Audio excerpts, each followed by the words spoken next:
What is up, y'all? I am I was just catching up here with Zach Woolever, and I'm joined by Zach, who is one of my longest standing clients. We were just talking, his 3-year anniversary would be coming up on January 26th. Crazy. And Zach is physical therapist. He runs a company called Embark Physio and Performance, just outside of Baltimore, Maryland, in Glen Burnie. Did I say that Mhm. correctly? Yep. And like I said, Zach has been in my world now for about 3 years, and man, you started from absolute scratch. Yes. Nothing, like you were working as a director in a clinic. And it's really cool to see how you've evolved over the years. But I don't want to steal your thunder, man. Like, fill us in a little bit on your journey and kind of what led you into my world in the first place. Yeah, absolutely. So I graduated PT school in 2016 and I got a job in Nashville that was like one of my dream jobs in sports medicine. And it was a grind. It was a Yeah. slightly higher volume clinic, but you worked like long hours. But absolutely loved it. And then I eventually moved from there to doing travel physical therapy. And I think that's where I got a little bit of like the lifestyle bug, a bit Yeah. of like, okay, I really enjoy doing PT, but I also really enjoy the time off and being able to like kind of mix and match a few things with between different contracts. Um, so loved that. And then COVID hit. And Mm, so from there, I got a kind of a traditional insurance outpatient job. Good population, working with a lot of college kids. But in that kind of setting, the classic pathway of like you do a really good yeah. job, you get promoted to a clinic director, and then that is kind of the end of the road, right? Yeah. For until like an area manager position or something like that opens up. And so I got into that directorship role pretty quickly and did that for about 3 years. And towards the end, I was just getting super burnt out. Yeah. Burnt out as far as the dual hat of managing multiple TTs, managing the front desk staff, managing 10 different techs, as well as being expected to maintain a 100% caseload, Yeah. right? And set that example. So the same thing that a lot of people in that kind of setting, the same pain points, I should Yep. say, right? Is like doing the notes outside of the workday, doing the notes on the weekend, working through HR stuff and then managing on the side and trying to fit that in through a full day while also doing patient care, while also trying to just have that balance. Um, and then my son was born, Yeah. and that, as with like a lot of people, was just a kind of a full perspective shift in Yeah. things. Is this really what life is gonna look like when I've got this Yeah, tiny little yeah, baby at exactly. home? Because all Yeah. of a sudden you're doing all this work, and then you have this tiny little infant that also has huge demands on your time. Yeah. And so I reached out to you pretty quickly. I think he was only like a month old when I first reached out to you Yeah. because I just knew You might have that still been on leave. no, because I only got 2 weeks and I had to pay Oh, for it. oh, dude. That's the other also great. But yeah, That's brutal. it was a confluence of a lot of things where I was just like, this is not the career path and the kind of lifestyle or life commitments that I Yeah. want to But you continue. didn't want to leave physical therapy. No, not at all. By a Yeah. career path, like I didn't want to stay in the clinic with Yeah. all these responsibilities, while also having new responsibilities at home Yeah. that were very demanding, and I wanted to spend more time that way. And so, getting home at 7:30 p.m., leaving the house at 6:30 a.m. So not really having the breakfast, the lunch, the dinner, those type of things. Dude, I maybe just knew like not looking even forward. maybe not even spending time with your baby because by the time you get home, they might be in bed. No, Like I yeah. just became a new dad 3 months ago, and I think about that all the time, dude. That like if I was Mhm. out of the house at 6:30 and not home until 7:38, I missed the entire day. Or you get like a little 30 minutes. Yeah, Yeah, exactly. yeah, And so just kind of like fast forwarding through the future of like what's the next year look like? What's the next 2 years, 3 years? I yeah. I didn't like the writing on the wall of like what Mm, that would look like. And also I realized at that time, balancing all these responsibilities, that I also just didn't like managing people, which is another. Dude, huge realization because Yeah. the biggest mistake that I think a lot of people make is they step into the next level role because that's the natural progression, Hmm. but Hmm. they actually then leave behind all of the things that they enjoyed about being a physical therapist, working with clients. And Hmm. for the people that we work with, most of our people, like everybody says, you want to work on the business, not in the business. Hmm. But like Hmm. I work in my business, I also work on my Hmm. business, and most of our Hmm. clients want to actually be practicing in the business, Yep. not like Yep. building this, traditional scaled model of managing Brick all and these mortar, people. multiple second location. Dude, Yep. I think that's such a really good realization. Yeah, and that so I hit that, and that's where a lot of my burnout was yes, it was Mm, the high volume of patients of seeing like 15 to 18, 19 clients a day, right? yeah, But it was the managing side of it. And especially just not even the clinicians, but just different roles like front desk and stuff and techs and everything that might not have had like the same passion and stuff that sure. wanted to be there, right? And Yeah, so I just really was really burnt out about that. And so when I found you, you were kind of just speaking to me with kind of yeah, what what I was looking for at that time, which was getting a lot of my time back, yeah, which was really shrinking things down to where it's just me, where I can kind of practice with who I want, where I want, how I want. yeah. And so that's ultimately what led me to you and was like, this is the route that I think works best for me at this time because I don't want to continue down the current path where I Yeah. was at. And recap me like when you started. Because I think there's a lot of people that are like kind of they're scared to start, right? Mhm. They are you took the leap at maybe like one of the scariest times for people when somebody who is dependent on you. Mhm. I'm curious, man, like what was kind of going through your head at the time as far as like the financial aspect of this, and we can talk about how we kind of transitioned you down. And Yeah. then also, like, what was the conversation like with your wife? When you're Mhm. saying, "Hey, I know we just had a kid 4 weeks ago, Mhm. but I think Mhm. I'm going to do this crazy thing and sign up with this guy Ray that I just met on the internet." Like, talk me through that process. Yeah. So the process, we'll start right there with my wife. So the process with my wife was she was all for it Yeah, because one, she could tell I was miserable. yeah, And two, her love language is time, like time spent. And quality so time. she exactly.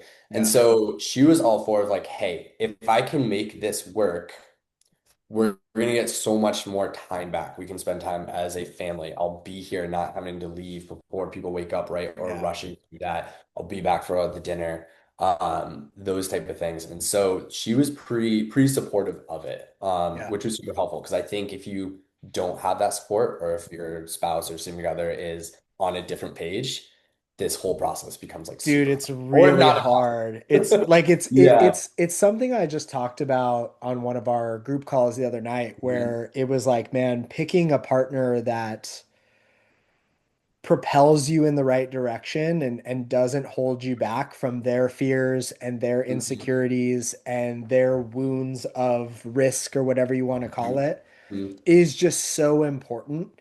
And like for anybody that's listening to this, something that I always tell people is one, like you need to have that conversation with the person of like, what are you scared about? Mhm. But then the second thing is you need to figure out a phrase that cuts through that layer where it's like, look, I don't need you to understand why I need to do this, but I am asking you to support me. Mhm. And I Mhm. think that that can be a huge breakdown of the wall of like, because I'm miserable in my job and if I don't quit, like I'm Mhm. not going to be happy in life. Mhm. You have to Mhm. have those really hard, honest conversations with your significant You other. really do. And you really have to be pretty open talking about money too. So like that Mm, conversation for us is we had a decent amount in savings, so we knew that we could take yeah, a hit. And but we also talked about like okay, if like a break even point kind of where it's like if we hit this line, Yeah. I'm just gonna go back to what I was doing. And we talked about that was like what would be the worst case scenario if I took the leap and did this? Like Yeah. what would happen, Yeah. right? And the answer wasn't, oh, we would lose our house or we'd be out on the streets or anything like that. The worst case scenario would be like if this clearly isn't working, I just go back and I get just go get a a job in job. the same clinic Yeah. where I was at or like a similar position. Yeah, man. Because if you scroll through like Indeed.com, there's a lot of Yeah. insurance-based like big box clinics that are looking for therapists.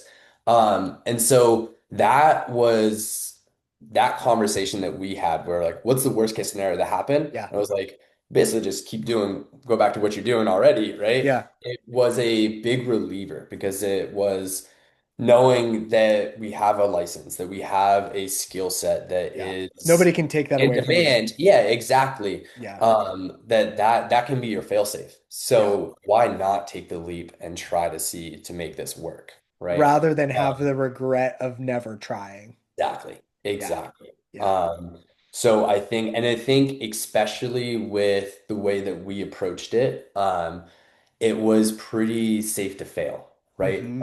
As far as I wasn't opening up my own brick and mortar where I have a huge of lot of like fixed overhead and monthly Yep. overhead. And or I feel like we did it in a really logical manner that, again, I felt comfortable making the leap, and also comfortable kind of each phase kind of getting a little bit more until eventually I was just by myself, running the business. And remind me, but we basically did a full-time, like you basically said, "Hey, I'm going to step back from this director role and just be a PT, but I'll kind of help train a new director."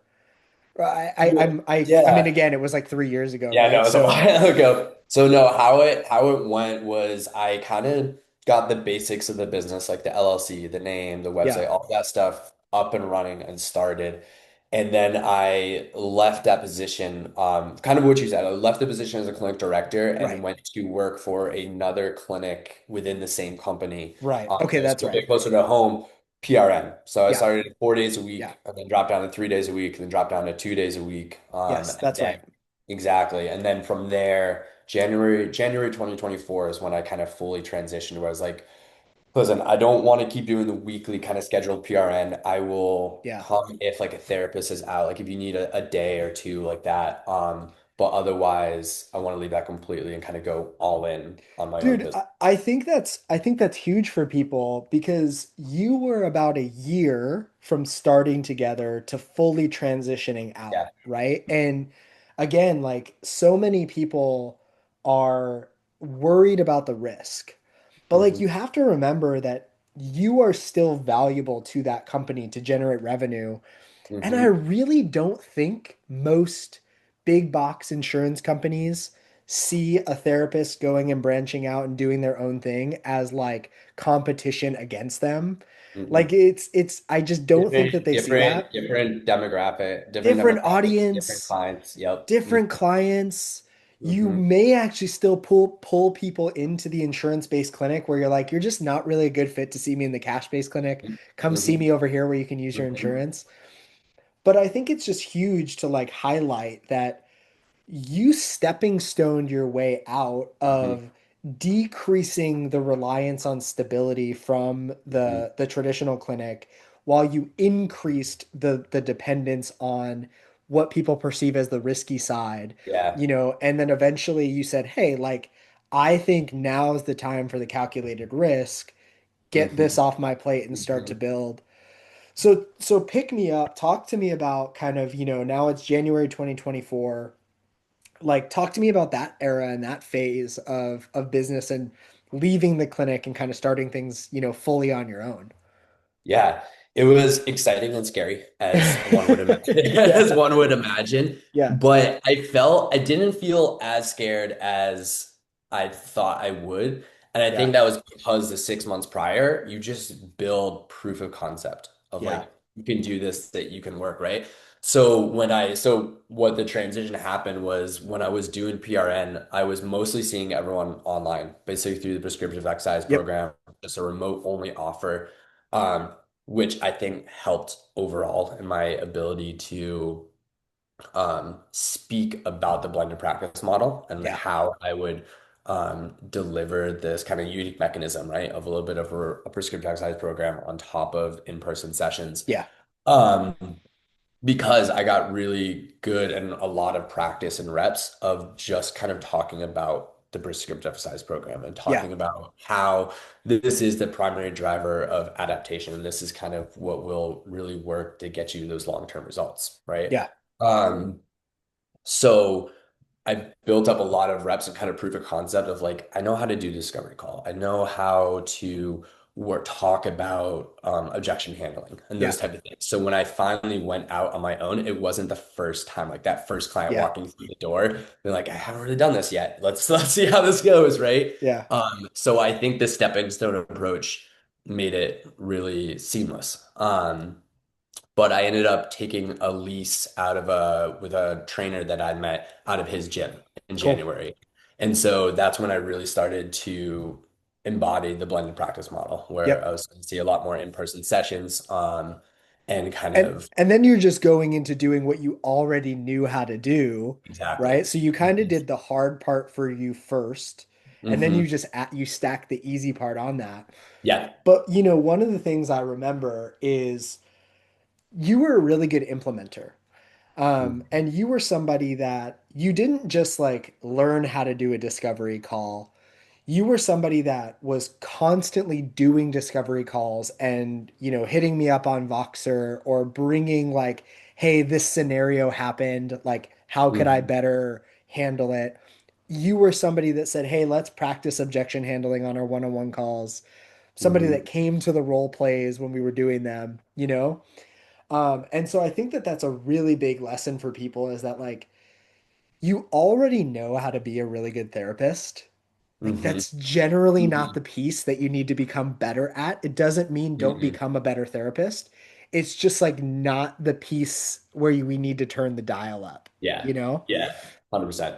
100%. And Uh, that's the piece that doesn't come naturally, I think, to for a lot of us, sure. right? Yeah, for sure. Especially if you've come up through the insurance world Yep. where it's kind of almost assumed as they come into your clinic and you do the eval, they're like, hey, okay, where the script says twice a week for 6 weeks, right? Yep. We'll get you set up with your appointments, but you don't really have to go through the process of explaining why should you work with me, right? Like Yeah. why are we choosing, for that example, like twice a week, 4 times a week, right? Yeah. Or where my practice is now is like, why are we choosing we're going to do 5 sessions or 6 sessions Yeah. with 3 to 4 months of a prescriptive size program? Like what was making those decisions? Why is that going to help and be like the best for me? Yeah.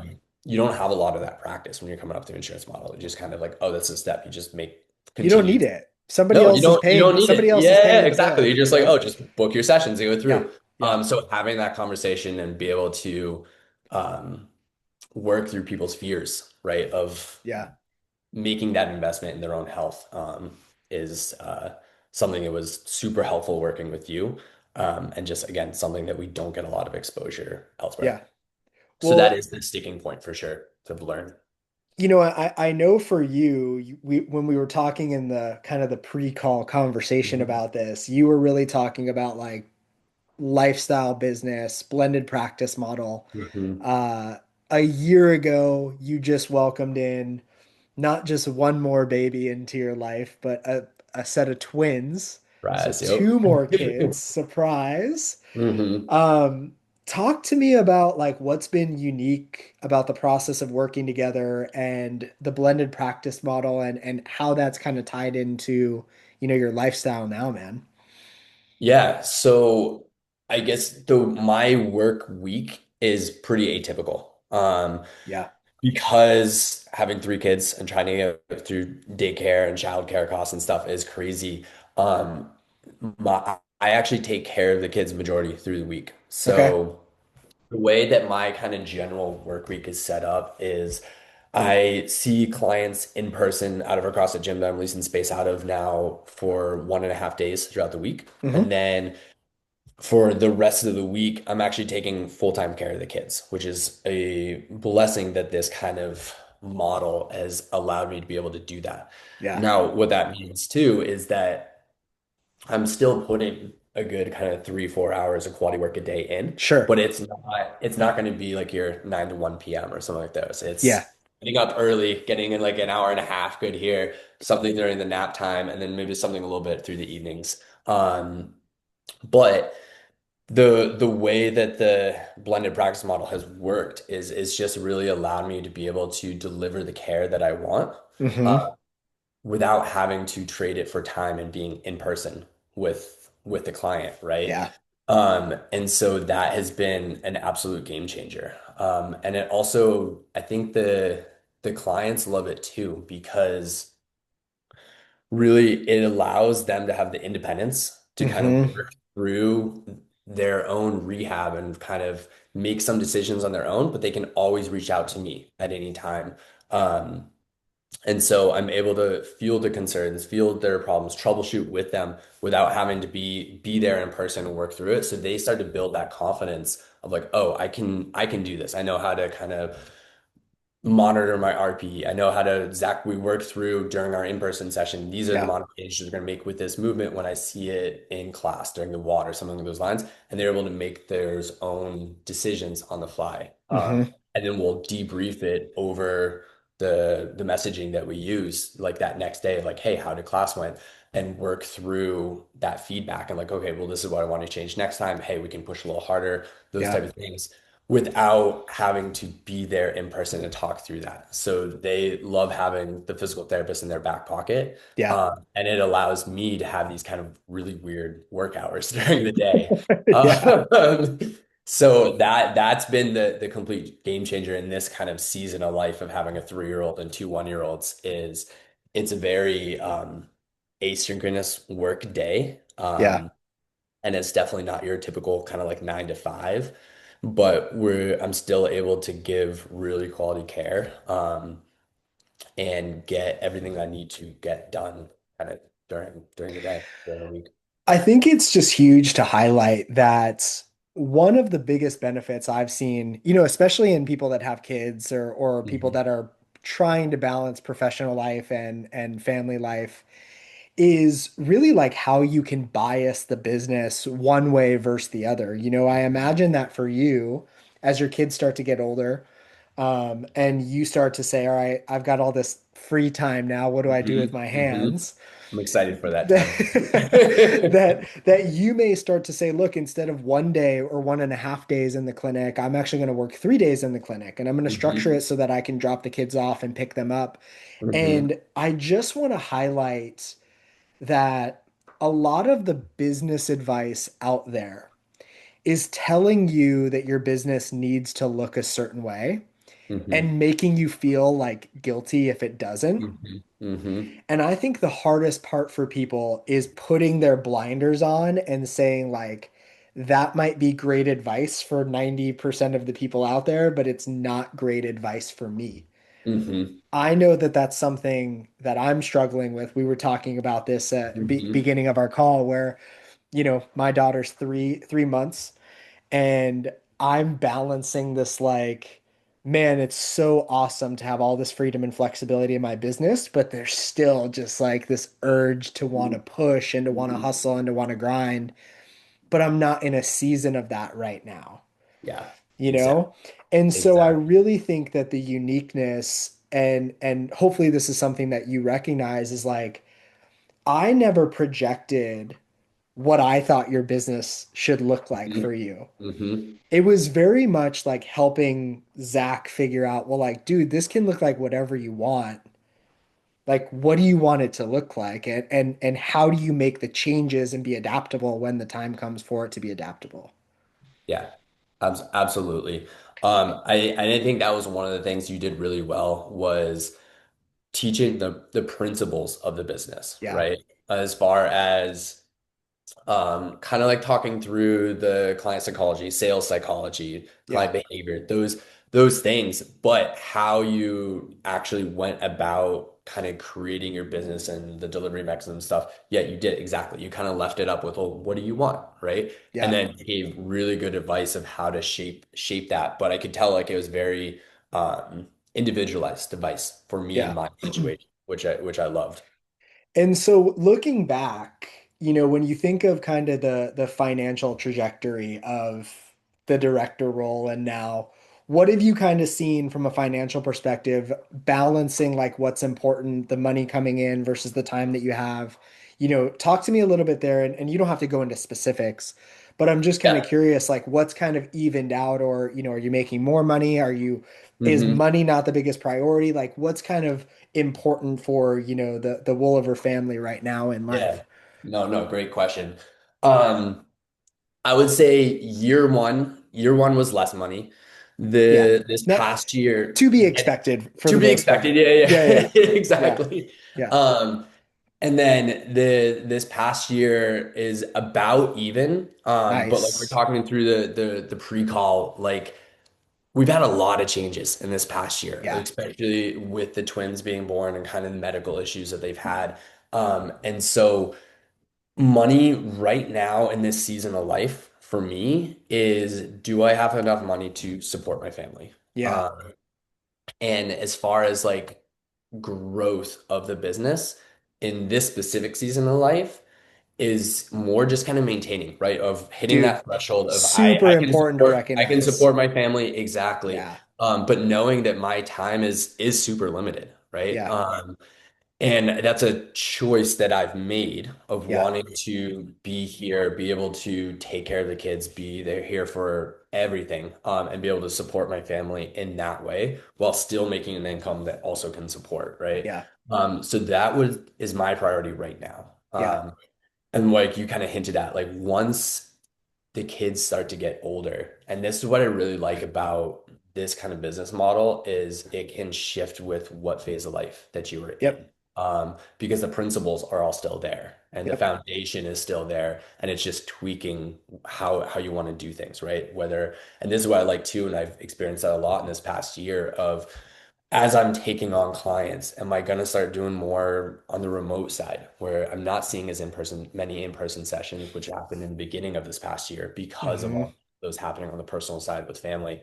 Um, and then as things started to slow down, then starting to ramp up the in-person side a little bit more. But it's Yeah, kind of like these two dials that you can yeah, do a little bit more of, a little bit less of to have that flexibility, just depending on what's going on. And so in the future, kind of moving forward, because I love treating in person, is exactly that, is kind of having some days open up where I start to increase that dial a little yeah. bit more. And start to go into a little bit more specific of I really want to kind of grow the practice. But knowing that that's just not where I'm at or the priority right now. And so you've basically, it sounds like what I'm extrapolating over the last couple of Mhm. years, you've gotten the business to a point where you've fully replaced your income, but Mhm. basically in a third of the time, a Maybe if quarter that, of the if time. that, yeah, Yeah, so yeah, if so that. it's funny, man. It's like people don't believe me when I say make more money in less time. This is exactly what I mean. Mhm. For some people, the goal of business, lifestyle business, for Mhm. example, is to out earn what they were doing in the past. For Mhm. other people, it's like, how do I just make the same amount of money in like Mhm. a quarter of the time doing Mhm. it? Mhm. And we just have to remember a 40-hour work week is made up. Like Yeah. somebody made that rule up. And so for me, it's like, well, if I can make the same amount of money in 10 hours per week, why don't I just figure Mhm. out how to do that? Yeah. And so for anybody out there listening, like you don't have to have this crazy goal of building a seven-figure, $1 million a year clinic with all this Mhm. staff and all this overhead and all this stress. Like you Mhm. can really Mhm. build something that is lean, efficient, that is built around your life, that is built around your family, where your time is really the thing that you're putting the most emphasis on. 100%. So, dude, 100%. I'm really pumped for you, man. Thank you. Thank you. But yeah, no, just to hit on that last point, I think that this model and my business in general has made me really time rich is Yeah, is is the big thing. yeah, Because I have the flexibility throughout the work week. I have the flexibility to do anything that I need to kind of for my family, which is the priority at this stage. And that time is just invaluable because kind of Yeah. like what we are talking about pre-call. Like if I was still in the clinic, kind of stuck through that 40, but really becomes like a 50 50. hour, Yeah. right? Yeah, like the 40 is even a lie there. Like it's always a Good little luck. more than that. Good 40 Um, scheduled hours. yeah, exactly. Yeah. But you don't have control of your schedule. Yeah. You're like, you need to show up this Monday through Friday or Tuesday through Saturday, whatever, at these times, see the clients there, you're trying to fit all the notes in with that 24, 40-hour Yeah. turnaround. Um, versus with this, like I have complete control of that. And I think that is something that is worth a chunk of money, right? Even if you Yeah. don't, if you're not going for the seven figures, not going that, but you get so much of this time back and just control over your complete schedule. Yeah. I think that is worth its weight in money sometimes, right? Yeah. Yeah. That's super good Mhm. advice. As we kind of wrap, man, if somebody was listening to this and was on the fence and they were like, man, I'm just kind of nervous, I'm scared to take the leap, Mhm. what do you feel like Zach would tell them for somebody listening? I would absolutely tell them to go for it. And I think I would kind of circle back to what really pushed me over the edge, which is like, what's the worst case scenario that could happen? Yeah. Right. And try to answer that truthfully for yourself. But in most cases, the worst case scenario is just kind of getting a job of wherever you're at right now. Right. Yeah. And so there's really, not that there's no risk, but if you take a step-by-step approach and kind of really put your effort into it, right? And not just expect things to come your way, but actually kind of put in the work to learn, fill in the gaps of what of your skill set, which is for most of us the sales and And marketing. Yep. business and the Yep. business side and back into business, Yeah. just how to like Yeah. structure like the finances of a business and make sure it's sound. If you put in the work for that, there isn't, and you have a little bit of a safety net where you can kind Yeah. of take a little bit of hit, right? Where you're not living paycheck to paycheck. Um, it's as low risk, I feel like, as you can get for starting a business, Yeah. right? Like there's a lot of other fields where you go into entrepreneurship where you're throwing all your savings at it and you're like, this has to Or work. other people's money at Or other people, investors, yeah. And then you have that it. pressure and you're trying to hire, Yeah. to do all the things where it's like we have a number of growth we have to hit or we fail, right? This isn't that case. Like you can start super slow, kind of like I did, and really just kind of slow cook it over time to where you want it to be. You don't have to come out of the gates firing on all cylinders. And so again, this is like as low of a risk as you can to start your own thing. And if it does work, it's completely life-changing. Like I said, Yeah. I would not be where I am as far as what our life kind of works like as a family if I was still in that same role. Yeah. It just wouldn't work logistically at all. So this has been a complete game changer being able to do this and have that flexibility. So it's just one of those questions of like, there's not that much risk. You can slow cook it, and if it does work, imagine how different things can be, right? Super good advice, dude. Mhm. Zach, man, thank you so much. It's so good to chat with you and hear the story Likewise. again. If people have questions, want to reach out, where's the best place to connect with you? I'm assuming it'd be on Instagram. Yeah, so Instagram at Embark Physio, or you can email me at zach@embarkphysioperformance.com. Awesome, man. We'll make Mm-hmm. sure that we link those in the notes here. Sounds Zach, good. thank you so much, dude. I'm wishing you all the success in business, all the success with the family. It's been fun, watching your kids grow up on through social media, Yeah, and maybe someday we'll meet in real life as well. sure, That's for always a sure. fun thing to do. But thanks Yeah, for joining us, man. I appreciate you. absolutely. I can't thank you enough. Take Thanks, care. man.